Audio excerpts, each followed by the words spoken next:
રામ રામ ને જય દ્વારકાધીશ ડાયર અને તમારા બધીનું સ્વાગત છે આપણા નાના એવડા બ્લોક વિડીયોમાં. આપણે આવી ગયા છે એક સરસ મજાનો વિડીયો લઈને. તો આપણે આવી ગયા સવારમાં ખેતરમાં. આપણે જે થાંભલા બાંભલા કાઢ્યા હતા એનું કસ્તર બહુ હતું, એ નાખવાનું હતું, એટલે આપણે આવી ગયા છે સરસ મજાના ખેતરમાં.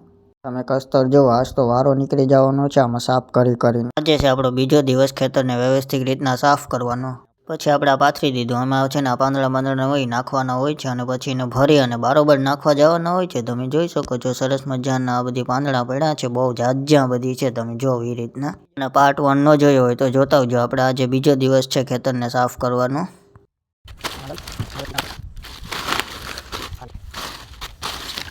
પછી આપણે ફટાફટ વર્ગી ગયા કામ કરવા માટે. તમે જોઈ શકો છો એ રીતના પાંદડા બધી ભેરા કરવા લાગ્યા, અને આપણે એના બારોબર નાખવા જવાના છે. તો તમે વિડીયોમાં બન્યા રહેજો, છેલ્લે સુધી જોજો, મજા આવશે તમને લોકોને. અને ઘણી બધી મહેનત પછી આપણે અહીં પાંદડાને વ્યવસ્થિત રીતના મૂકી દીધા. અહીં શેઢો હોય ને એક સરખા આપણે જો બધા ઢગલા કરી દીધા. 3-4 કલાકની મહેનત પછી તમે જોઈ શકો છો આપણે સરસ મજાના બધા એને ગોઠવી દીધા. સરસ મજાના ગોઠવાઈ ગયા. ઓ ભાઈ ઠંડા છે ને પાછા આપણે રિટર્ન વાવવાના છે, એટલા માટે આપણે બાચકામાં ભરી અને મૂકવાના છે. ખેડાઈ જાય પછી વાવવાના છે. આ છે આપણું ખેતર સરસ મજાનું. ઘણી બધી મહેનત કર્યા પછી જો આપણે બધાય પાંદડાને આપણે બારોબર શેઢા ઉપર નાખી આવ્યા છે. તમે જોઈ શકો છો હવે આપણું ખેતર એકદમ વ્યવસ્થિત રીતના થઈ ગયું છે.